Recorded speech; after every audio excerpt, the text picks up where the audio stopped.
Hi friends, আমি রূপালি চলে এসেছি আরও একটা নতুন দিনের রান্নাবান্না নিয়ে। আজকে একদিকে ভাত বসিয়েছি আর অন্যদিকে আমি সজনে ফুলের ভর্তাটা বানাবো।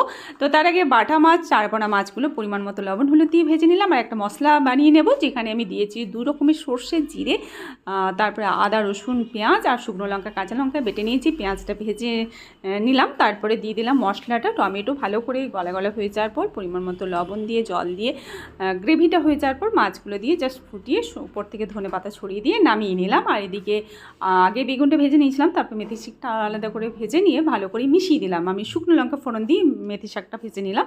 আর সজনে ফুলের ভর্তাটাতে কিছুই না, জাস্ট আদা, রসুন, পেঁয়াজ আর সর্ষে ফুলগুলো দিয়েছি। আর তার সাথে 2 রকমের কাঁচা লঙ্কা আর দিয়েছি তোমার একটুখানি সাদা তিল। ভালো করে বেটে নিয়ে কড়াতে তেল দিয়ে শুকনো লঙ্কা আর তোমার কালো জিরে ফোড়নে দিয়ে ভালো করে ওটাকে ভর্তাটাকে শুকিয়ে নিলাম। ব্যাস, থালি সাজানো কমপ্লিট। চলো, তোমরা সবাই ভালো থেকো।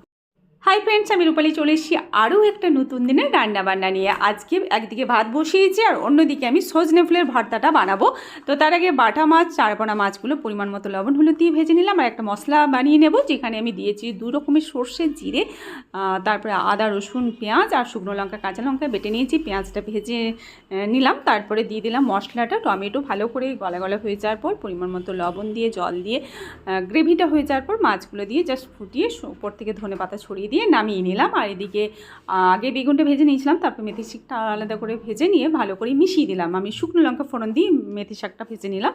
আর সজনে ফুলের ভর্তাটাতে কিছুই না, জাস্ট আদা, রসুন, পেঁয়াজ আর সর্ষে ফুলগুলো দিয়েছি। আর তার সাথে 2 রকমের কাঁচা লঙ্কা আর দিয়েছি তোমার একটুখানি সাদা তিল। ভালো করে বেটে নিয়ে কড়াতে তেল দিয়ে শুকনো লঙ্কা আর তোমার কালো জিরে ফোড়নে দিয়ে ভালো করে ওটাকে ভর্তাটাকে শুকিয়ে নিলাম। ব্যাস, থালি সাজানো কমপ্লিট। চলো, তোমরা সবাই ভালো থেকো।